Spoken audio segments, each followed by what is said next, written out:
Okay guys, welcome back. Today a tutorial on how you can hold your air chair for as long as you like, right?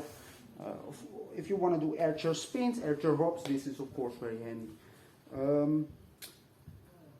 So the best air chairs are actually unstepped, so you don't want to go on the point, but if you want to do hops or spins or something like that, you also want to learn how to hang into the air chair quite easily.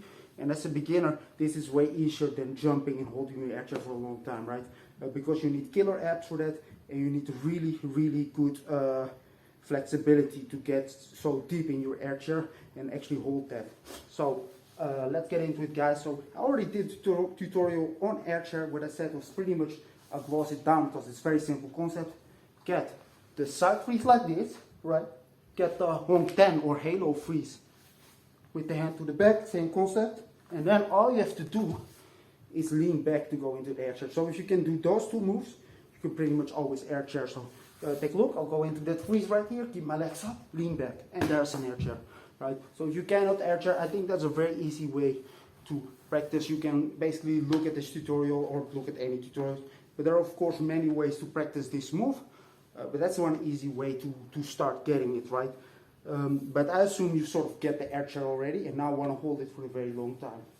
So instead of that method I just showed you, we're going to go into it with control. And the reason we do this is because if you don't go into it with control, you lose control and pretty much fall out of your air chair, right?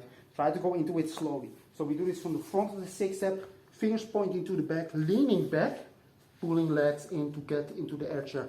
It's exactly the same as how you pull your legs in to go into a turtle freeze.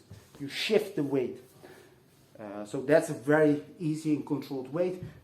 If you don't like your foot bent, I still suggest doing this one because it's way more easy, but you can also pull one leg totally into your body and then pull the other leg in later. So you sort of get the same thing. In that case, I like to pull my left, but probably even better to pull your right. To be honest, the same hand as your step freeze. But if you pull this one, you can slowly pull the other one in too. See? So that way you get into that real air chair position, but it's probably better to bend actually as you start practicing just holding your air chair. So now is the key. If you want to hold any freeze, this is true, but in this case it's really true. You need to fight to hold yourself in the right position. What this means is if you fall, you stand up and punch a guy in the face. No, I'm joking. Basically, when you fall, let's say I'm in the air chair, right? I'm falling out like that to the back. I push with my fingers on the floor and I push myself back into balance. So, freeze, fight. When I fall from the air chair back to my head, basically, I push with these three fingers, a little bit with this, hold it. Fight, push back into the air chair. Whenever I fall from this and my legs fall back, well, usually it's actually because your legs let go, so you drop your legs back down. But if it does happen, work with the pinky finger, the ring finger, and this part of your hand to hold yourself, right? So, and lastly, whenever you fall to this, like that, this also sort of because you lose the shape. But if it happens, push with the bottom of your hand really hard on the floor and push yourself back in the air chair. So, I'll show you guys how I do that. Just go into it very slowly with control, and then you can slowly start lifting your legs, of course. Breathe. Always breathe, guys. If you don't breathe, you lose control very fast. See? Easy to hold. Then from there you can start working on quality, lifting the legs more, pushing your body slightly off the point and more on the triceps, or even deeper if you want. And of course flexibility plays a part. Just now I did an air chair with almost, my hand wasn't even really in my body, right? So you really want to pull the elbow close to the spine if you can. This is purely shoulder flexibility. And this exercise helps a lot, right? Similar to that.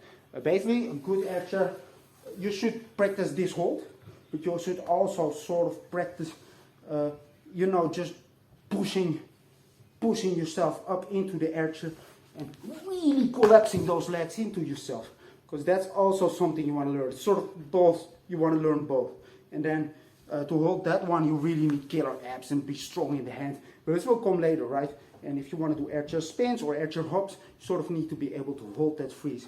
So Yet again, go into it slowly. If you want, you can pull the leg in, right? So you don't have this bend thing. Doesn't really matter. I suggest doing it like this, leaning back slowly.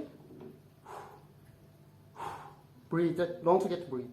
Then you can work slowly on control. Get better at it. Get better at it. Get more flexible. You know, pulling the abs in, pulling from the point. This takes a lot of strength, right? But training. And then basically, if you got the capacity to go into your air chair like this and hang there, you can do stuff like air chair spin and that kind of crap, which is quite fun. Get to work at it, and I'll see you next time.